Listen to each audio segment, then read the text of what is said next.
Hi, and welcome to Clapia. This video will cover how to reallocate data centers. All apps created using Clapia are automatically hosted in Amazon Web Services data centers, and by default, it will be located in India. However, you can switch data centers to a different location. Let's see how to do that. Once you log into Clapia, go to Workplace Settings on the left panel, then click on Preferences, and then select Data Center. On the right panel, click on Request Data Center Change.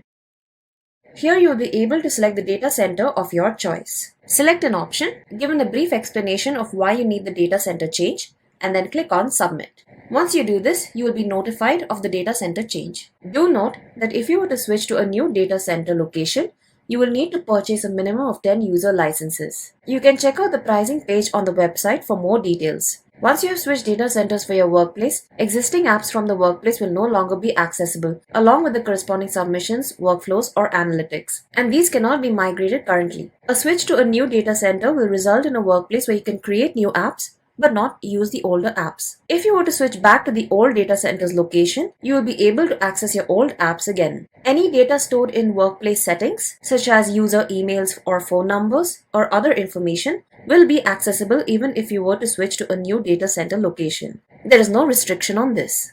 If you have any further query on data centers or on any other feature in Clapia, you can always request support by scheduling a call with us, or from your apps you can request support by clicking on the button over here, or email us directly to support@clapia.com and we'll be happy to assist you. Thank you.